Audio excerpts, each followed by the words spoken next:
Hello friends, welcome to my YouTube channel Teaching Tutorial by Arpita. Today we are going to discuss Indian Constitution questions. आज हम बात करेंगे भारतीय संविधान के बारे में और उसके क्वेश्चन को डिस्कस करेंगे। ठीक है, आज भी कल की तरह वन लाइनर ही क्वेश्चन है, क्योंकि देखिए अगर ज़्यादा क्वांटिटी वाला क्वेश्चन होगा, जैसे 50 क्वेश्चन आज कल लेकर आई हूँ मैं, तो क्वांटिटी ज़्यादा होगा तो फिर इसमें टाइम भी ज़्यादा लगेगा, तो फिर ऑप्शन के साथ में ज़्यादा टाइम लगेगा। इससे वन लाइनर रहेगा कि आप कभी भी मतलब इंस्टेंट आप लोग रिवाइज कर सकते हो, अगर कभी टाइम भी लिमिटेड टाइम हो तो। ठीक है, तो चलिए शुरू करते हैं। सबसे पहले बात करते हैं कि हमारा संविधान कैसे बना, ठीक है, कब लागू हुआ, होता क्या है संविधान। सबसे पहले जानते हैं संविधान क्या है। देखिए ये एक दस्तावेज बोल सकते हैं आप, एक डॉक्यूमेंट्री, रिटन डॉक्यूमेंट्री है, जिसमें हमारे देश की जितनी भी कानून व्यवस्था है, सरकार को, आम नागरिक को क्या किसको क्या अधिकार मिला गया है, ठीक है, सरकार को किस क्षेत्र में कितना अधिकार है, नागरिक को किस क्षेत्र में कितना अधिकार है, ये सारी बातें हमारे इस किताब पुस्तक जो भी आप बोलिए उसमें ही इंक्लूडेड है। ठीक है, तो इसी के अकॉर्डिंग हमारे देश में जो भी रूल्स होते हैं, जो भी हमारे देश चलाया जाता है, जिससे भी रूल रेगुलेशंस होते हैं, तो इसी के थ्रू, इसी के अंतर्गत जो भी रूल्स है उसके अकॉर्डिंग ही चलाया जाता है। हाँ, थोड़ा बहुत अगर कुछ पहले देखिए सिचुएशन क्या होता है उसके अकॉर्डिंग कोई भी कानून बनता है। ठीक है, उस टाइम का सिनेरियो क्या रहा होगा, उस टाइम से उसके अकॉर्डिंग कुछ रूल्स वैसे बने होंगे। तो अभी उस सिनेरियो के हिसाब से अगर वैसा रूल सफिशिएंट नहीं है तो उसमें थोड़े चेंजेस भी होता है, जिसको अमेंडमेंट्स बोला जाता है इंग्लिश में, और हिंदी में संशोधन बोला जाता है। ठीक है, तो सरकारें हमेशा कुछ ना कुछ कानून में संशोधन करती रहती है, फिर रिनोवेट, अपग्रेड जिसको हम लोग बोलते हैं कॉमन लैंग्वेज में, तो वो करती हैं। ठीक है, तो चलिए शुरू करते हैं। आप लोग, आई होप आप लोगों को समझ में आ गया होगा कि संविधान है क्या। तो सबसे पहले जानते हैं कि ये कब लागू हुआ था, भारतीय संविधान कब लागू हुआ था। तो सभी को पता है कि हम लोग रिपब्लिक डे सेलिब्रेट करते हैं 26 जनवरी को। तो ये कब लागू हुआ था, 26 जनवरी 1950 को। इस दिन हम लोग क्या मनाते हैं, गणतंत्र दिवस। ठीक है, क्या मनाते हैं, रिपब्लिक डे, गणतंत्र दिवस। नेक्स्ट क्वेश्चन पर चलते हैं। भारतीय संविधान कब अपनाया गया था। तो देखिए अगर लागू हुआ था कब, 1950 में, लेकिन बन गया था कुछ महीने पहले, 26 नवंबर 1949 को। ठीक है, नेक्स्ट क्वेश्चन पर चलते हैं। संविधान सभा की पहली बैठक कब हुई। तो 9 दिसंबर 1946 को हुई थी। कब हुई थी पहली बैठक, 9 दिसंबर 1946 को। नेक्स्ट क्वेश्चन पर चलते हैं, क्वेश्चन नंबर 4। संविधान सभा के अध्यक्ष कौन थे। तो कौन थे, डॉक्टर राजेंद्र प्रसाद। और ये कौन है, हमारे देश के प्रथम राष्ट्रपति, ठीक है, प्रेसिडेंट थे, फर्स्ट प्रेसिडेंट। नेक्स्ट क्वेश्चन पर चलते हैं, क्वेश्चन नंबर 5। संविधान सभा के प्रारूप समिति के अध्यक्ष कौन थे। तो डॉक्टर भीमराव अंबेडकर। कौन थे, भीमराव अंबेडकर। नेक्स्ट क्वेश्चन पर चलते हैं, क्वेश्चन नंबर 6। संविधान की प्रस्तावना में कुल कितने शब्द हैं, कितने हैं, 85। कितने हैं 85। अब देखिए भारतीय संविधान की प्रस्तावना क्या है। प्रस्तावना जो आप लोग ने किसी बुक में भी देखा होगा, जो इसमें लिखा हम भारत के लोग, भारत के संप्रभुत्व, तो ये जो चीज़ें लिखी होती है किसी भी एनसीईआरटी बुक पे आप देख लीजिएगा, उसके फर्स्ट पेज पे लिखी होती है। तो भारत की जो संविधान है उसकी प्रस्तावना है। और प्रस्तावना का मतलब क्या होता है, मतलब थोड़ा सा रूप में परिचय दे दिया गया कि हाँ इस संविधान में क्या चीज़ें बताई गई है, किसको ज़्यादा महत्वपूर्ण दिया गया है। तो इसमें भी लिखा गया हम भारत के लोग, भारत की संपूर्णता, तो ये सब बताया गया कि हाँ भारत एक धर्मनिरपेक्ष देश है। तो थोड़ा सा बारे में संक्षेप बता देना क्या इस संविधान में क्या क्या बताया गया इंक्लूड है, उसको ब्रीफली ना देकर शॉर्ट्स में बताना। ठीक है, आई होप आप लोगों को समझ में आ गया होगा कि प्रस्तावना होता है। इसे भारत के संविधान की आत्मा भी कहा जाता है। ठीक है, संविधान की आत्मा भी कहा जाता है प्रस्तावना। कोई किसी बहुत सारे एग्जाम में पूछ रहा है कि संविधान की आत्मा किसे कहा जाता है, तो प्रस्तावना को ही कहा जाता है। Question number 7। भारतीय संविधान किस देश के संविधान में सर्वाधिक प्रभावित है। तो किससे है, ब्रिटेन से, क्योंकि इन लोगों ने ही रूल किया है इंडिया में, तो इनसे ही इंस्पायर होकर कैसे रूल करना है, तो इनसे ही मोस्टली लिया गया है, कॉन्स्टिट्यूशन से, इनके ही कॉन्स्टिट्यूशन से हमने अपना थोड़ा लेकर अपना खुद का संविधान बनाया। ठीक है, क्वेश्चन नंबर 8 है। क्वेश्चन नंबर 8 है, हम भारत के लोग संविधान के किस भाग से लिया गया है? तो सभी को पता है कि हम भारत के लोग किससे लिया गया है? प्रस्तावना से। ठीक है। क्वेश्चन नंबर 9, भारतीय संविधान में कितने भाग हैं? तो वर्तमान में कितने भाग हैं, कितने पार्ट्स हैं? 25। जब बना था तो तब कितने थे? 22। ठीक है, लेकिन अभी 25 हो गया। भारतीय संविधान की कितनी अनुसूचियाँ है, कितनी शेड्यूल्स हैं? तो 12। कितनी है? 12। अब फिर बात करते हैं fundamental rights and fundamental duties के बारे में। ठीक है, अधिकार। ठीक है, देखिए अधिकार और कर्तव्य में क्या अंतर है मैं यहाँ पर बता देती हूँ। देखिए अधिकार जो है ये भारत के नागरिक को संविधान में दिया गया है कि हाँ उसके हित में उसका कहीं शोषण ना हो। अगर आप लोग फंडामेंटल राइट्स वाला वीडियो नहीं देखे होंगे देख लीजिएगा, मैंने पहले ही बता दिया है कि क्या है हमारे कितने फंडामेंटल राइट्स हैं और ये क्या होते हैं। ठीक है, यहाँ पे थोड़ा बहुत मैं समझा दे रही हूँ। देखिए अधिकार और कर्तव्य में क्या अंतर है। देखिए अधिकार जो है वो कॉन्स्टिट्यूशन में दिया गया है कि किसी व्यक्ति का किसी जात पात ऊंच नीच अमीर गरीब के बारे में भेदभाव ना करके उससे कैसे बताया जाए किसी को जीने का अधिकार है। तो ये सारे चीज़ का अधिकार कॉन्स्टिट्यूशन में ऑलरेडी इंक्लूड है। ठीक है, अब कर्तव्य क्या है? कर्तव्य है कि किसी भी देश के नागरिक जो भी हमारे मतलब भारत के लोग नागरिक हैं जो लोग, तो उनको अपने देश के प्रति क्या कर्तव्य है। ठीक है, अब उसमें वो बताया गया कि हाँ आप अपने देश के साथ मतलब कैसे बर्ताव कीजिएगा कि हाँ आप देशद्रोही में करार ना हो। तो ये चीज़ें बताई गई है। ठीक है, तब देखिए अगर को हर चीज़ दो तरफ होती है ना। अगर हमें अधिकार मिल रहा है किसी पर, अगर मिल रहा है किसी से फ़ायदा, तो उससे हमें रिस्पेक्ट भी तो देना पड़ेगा। तो देश से अगर हमें दे रहा है हर चीज़ से सुरक्षा, हर चीज़ प्रदान कर रहा है कि हाँ कहीं किसी का शोषण ना हो, ऊंच नीच का भेदभाव ना हो, उसे हर चीज़ की आज़ादी हो, पढ़ने खाने पीने अपना धर्म पालन करने की सबकी आज़ादी अगर हमारा संविधान हमें दे रहा है, तो संविधान के प्रति भी तो हमारा कुछ कर्तव्य बनता है ना। तो यही चीज़ है। आई होप आप लोगों को समझ में आ गया होगा। ठीक है, क्वेश्चन नंबर 11 है, मौलिक अधिकार संविधान के किस भाग में है? तो किस भाग में है? भाग 3 अनुच्छेद 12 से 35 तक। मौलिक अधिकार क्या है? वही फंडामेंटल राइट्स। ठीक है, क्या कितना है, कितना आर्टिकल? 12 से 35 तक। ठीक है, क्वेश्चन नंबर 12 है, कुल कितने मौलिक अधिकार है यानी फंडामेंटल राइट्स कितने हैं? 6 हैं। बट अब 6 हो गए, पहले 7 थे, लेकिन राइट टू प्रॉपर्टी को हटा दिया गया है, तो अब 6 हो गए। पहले 7 थे लेकिन अब 6 हो गए। ठीक है, शिक्षा का अधिकार संविधान के किस अनुच्छेद में है? तो अनुच्छेद 21A में है शिक्षा का अधिकार, जिसे जीवन का अधिकार का भी कहा जाता है, वो 21A में है। ठीक है, नेक्स्ट क्वेश्चन है, मौलिक कर्तव्य को संविधान में कब जोड़ा गया है? तो कब जोड़ा गया था मौलिक कर्तव्य को यानी फंडामेंटल ड्यूटीज़ को कब जोड़ा गया था? 42वें संविधान संशोधन जब हुआ था 1976 में, तब। ठीक है, तब ये हमारे जो फंडामेंटल ड्यूटीज़ हैं उसको भी इंक्लूड किया गया था। ठीक है, मौलिक कर्तव्य संविधान के किस अनुच्छेद में है? तो आर्टिकल 51A यानी अनुच्छेद 51A में। ठीक है, क्वेश्चन नंबर 16 है, भारत का नागरिक केवल कौन से मौलिक अधिकार प्राप्त कर सकता है? तो भारत का नागरिक अनुच्छेद 15, 16, 19, 29 और 30। ठीक है, कुल कितने मौलिक कर्तव्य हैं? तो कुल कितने हैं? 11 हैं। कितने हैं? फंडामेंटल ड्यूटीज़ 11 और फंडामेंटल राइट्स कितने हैं? 6। क्वेश्चन नंबर 18 है, राइट टू प्रॉपर्टी अब क्या है? अभी ये कानूनी अधिकार है, अनुच्छेद 300A में इसको रखा गया। देखिए पहले क्या होता था ना कि अगर किसी के पास ज़्यादा संपत्ति है किसी के पास नहीं है, तो उसको दे दिया जाता था, मतलब उसको बांट दिया जाता था। अगर मान लीजिए आज कोई अपने पैसे से कुछ संपत्ति खरीद रहा है, कल को किसी और को मुफ्त में दे दिया जाए, तो ये अच्छी बात नहीं है ना। वो तो खुद के मेहनत से कमाया ना, इसलिए इसको बाद में कानूनी अधिकार बना दिया गया। ठीक है, अब बात करते हैं संविधान के संशोधन और संरचना पर। ठीक है, यानी अमेंडमेंट्स के बारे में। भारतीय संविधान में पहला संशोधन कब हुआ था?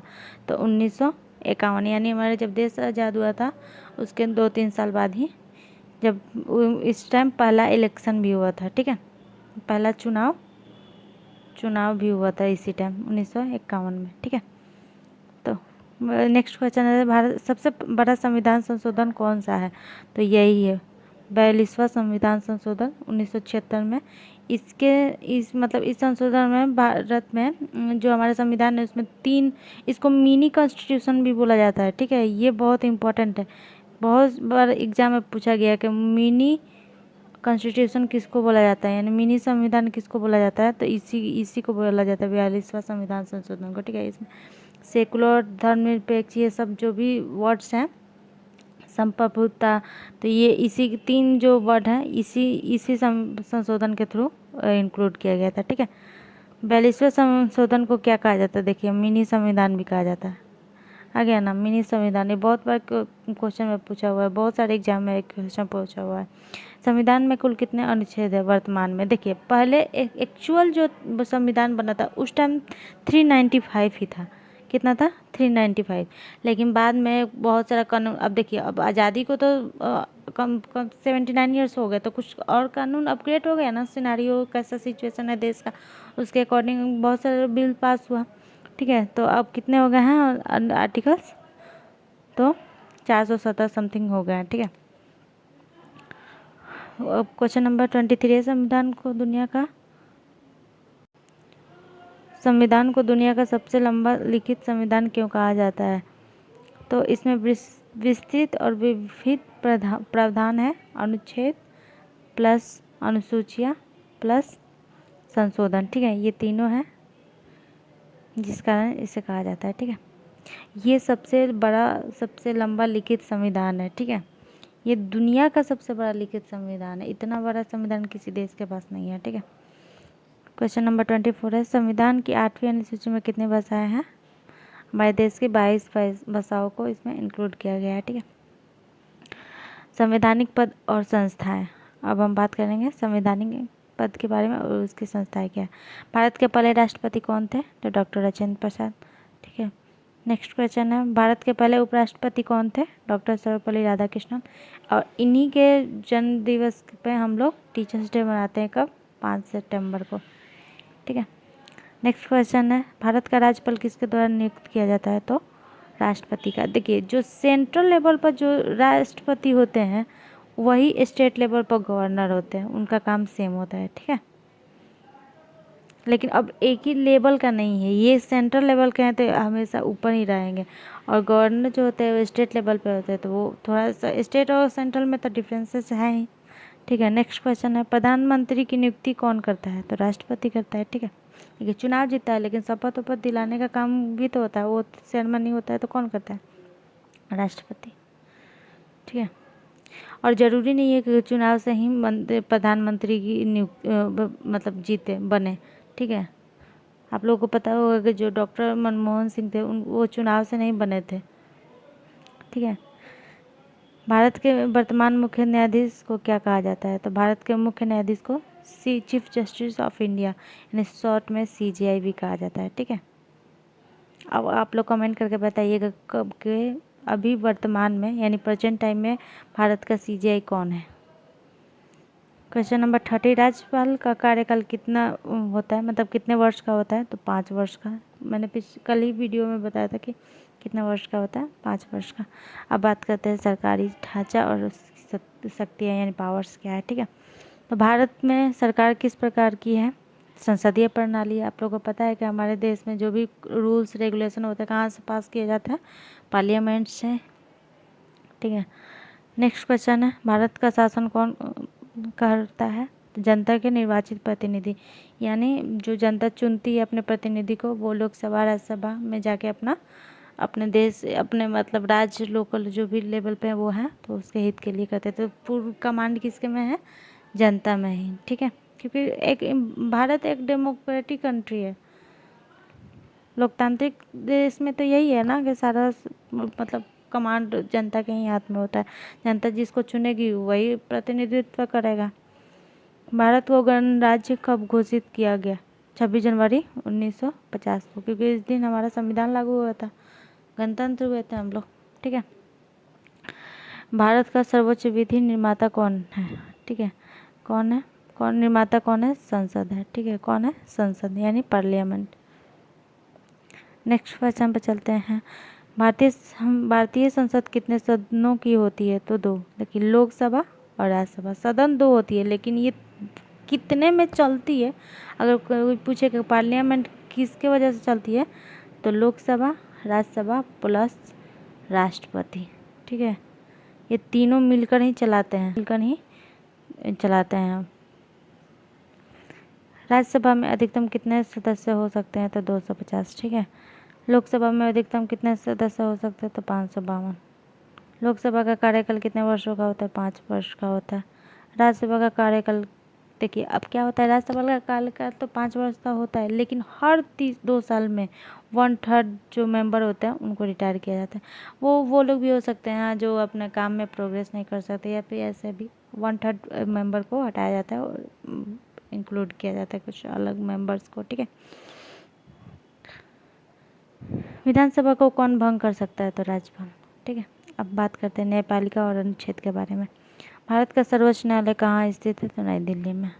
भारत के संविधान में अनुच्छेद की 32 क्या है? तो मौलिक अधिकारों की रक्षा हेतु रीट का अधिकार। देखिए अब रीट क्या होता है, अगर हमारा जो भी हमको फंडामेंटल राइट्स मिला है, ठीक है, तो उसका कोई हमारा शोषण कर रहा है, जैसे हमें आज़ादी मिली है कि हम अपने धर्म का पालन कर सकते हैं, अगर कोई नहीं करने दे रहा है, वो स्टेट नहीं करने दे रहा है, तो हम अपना बात रखने के लिए सुप्रीम कोर्ट में 332 के तहत, अनुच्छेद 332 के तहत, और हाई कोर्ट में 226 के तहत हम लोग रीट जारी करते हैं। और रीट में हमें अपना जो भी कानून है वो उसमें मिला जाता है। कि जैसे अब देखिए क्या होता है कि कानून में है कि अगर किसी को हिरासत में आप ले रहे हैं तो 24 घंटे के अंदर तक आपको मजिस्ट्रेट के सामने पेश किया जाएगा। अगर वो नहीं करता है तो आप उसके खिलाफ, मतलब ये आपका फंडामेंटल राइट्स है कि आपको 24 घंटे के सामने मजिस्ट्रेट के पास पेश करना पड़ेगा। अगर कोई नहीं करता है तो इलीगल है, अगर कोई पुलिस वाला नहीं करता है इलीगल है, तो आप इस पर अपना रीट फाइल कर सकते हैं, ठीक है। तो ये सब अधिकार मिला है हमारे संविधान में। अगर देखा जाए तो आम आदमी को बहुत सारा कानून मिला है, बस हमें पता नहीं होता है, तो इसलिए सामने वाला जो पढ़ा लिखा है, जिसको नॉलेज है, वो अपना शोषण करता है, ठीक है। अनुच्छेद 370 किस राज्य से संबंधित है? तो जम्मू कश्मीर से, लेकिन अब नहीं रहा, ठीक है, क्योंकि आप लोगों को पता है कि 370 अब हट गया है, 2019 में ही हटा था। नेक्स्ट क्वेश्चन पर चलते हैं। अनुच्छेद 356 किससे संबंधित है? राष्ट्रपति शासन से, ठीक है, राष्ट्रपति शासन से।